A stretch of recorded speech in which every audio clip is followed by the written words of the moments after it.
Los carbohidratos son cadenas de carbono que contienen un grupo aldehído o cetónico y varios grupos hidroxilos. Se clasifican en tres categorías. La primera de ellas son los monosacáridos que contienen de 3 a 6 carbonos y se dividen en aldosas o cetosas. Las cadenas de más de 5 carbonos en disolución acuosa tienden a formar estructuras cíclicas llamadas furanosas o piranosas. Un ejemplo es la glucosa, que constituye la mayor fuente de energía. También los hay derivados al unirse con lípidos o proteínas. La segunda categoría son los oligosacáridos, formados por la unión de 2 a 10 monosacáridos mediante enlaces glucosídicos. Los más relevantes son la maltosa, sacarosa y lactosa. La categoría más compleja son los polisacáridos, formados por más de 10 monosacáridos. Algunos ejemplos son el glucógeno, almidón, celulosa y quitina.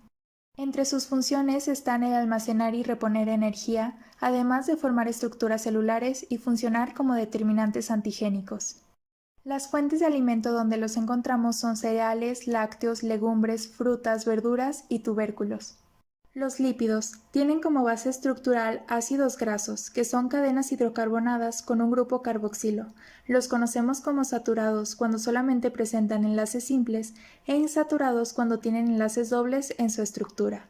Su clasificación es muy amplia. Dentro de los lípidos saponificables encontramos los simples u ololípidos, como los acilglicéridos, como la glicerina, y los séridos, como la cera de abeja. Los complejos o heterolípidos, que a su vez se dividen en fosfolípidos, como la lecitina, las esfingomielinas, y los glucolípidos, en membranas celulares de bacterias y hongos, o los cerebrósidos. En cuanto a los lípidos insaponificables, encontramos los esteroides, como el isopreno, los terpenos, y los eicosanoides, como las prostaglandinas.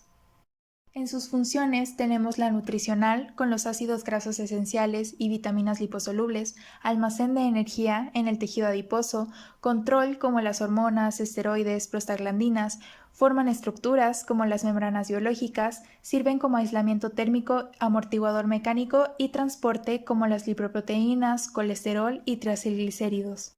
En alimentos los podemos encontrar principalmente en aceites vegetales, carnes, huevo, pescado, lácteos, entre otros. Proteínas. La base estructural de las proteínas son los aminoácidos. Existen 20 aminoácidos proteicos en la naturaleza. Su estructura está conformada por un carbono alfa, una cadena lateral, también está unida a un grupo amino, un grupo carboxilo y un hidrógeno. Cuando se unen, los aminoácidos forman polipéptidos. Se unen mediante enlaces covalentes o conocidos como enlaces peptídicos.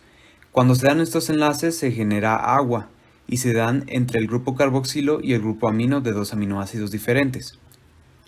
Las proteínas se pueden clasificar de acuerdo a su función, en estructurales como el colágeno, regulatorias como las hormonas, contráctiles como la actina y la miosina, inmunológicas como los anticuerpos, transporte como la hemoglobina y catalíticas que son las enzimas. De acuerdo a su forma se clasifican en globulares, que cumplen con funciones metabólicas, fibrosas con funciones estructurales y mixtas. De acuerdo a su composición pueden ser holoproteínas, ya que solo contienen aminoácidos, o heteroproteínas, ya que contienen una fracción proteica y un grupo prostético. En su estructura presentan 4 estructuras: primaria, que son interacciones electrostáticas para formar una cadena lineal de aminoácidos; secundaria, que están conformadas por una alfa hélice y una beta plegada; la alfa hélice con forma de espiral y la beta plegada en forma escalonada. En la terciaria pueden tener ambas estructuras secundarias, alfa hélice y beta plegada, y en la cuaternaria se da por la unión de diferentes polipéptidos. Hay fuerzas que pueden estabilizar estas estructuras, como el puente disulfuro, la interacción hidrofóbica y el puente eléctrico. Y estas son algunas fuentes de alimentos de las cuales se pueden obtener las proteínas. La base estructural de los ácidos nucleicos son los nucleótidos, los cuales están formados por un grupo fosfato, una pentosa y una base nitrogenada. Las bases nitrogenadas pueden ser purinas, adenina y guanina, o pirimidinas como la citosina, la timina y el uracilo. Las pentosas pueden ser la ribosa o la desoxirribosa. Los nucleótidos se unen mediante los enlaces fosfodiéster, formando polinucleótidos, los cuales tenemos dos principales: el DNA, que almacena la información genética localizada en el núcleo, y el RNA, que participa en varias funciones celulares como la síntesis de proteínas. El RNA tiene 3 tipos: el mensajero, el cual transporta la información genética a los ribosomas; el ribosomal, que es un componente de los ribosomas; y el de transporte, que lleva aminoácidos a su posición durante la síntesis de proteínas. Y estos son algunos de los alimentos de los cuales se pueden obtener ácidos nucleicos.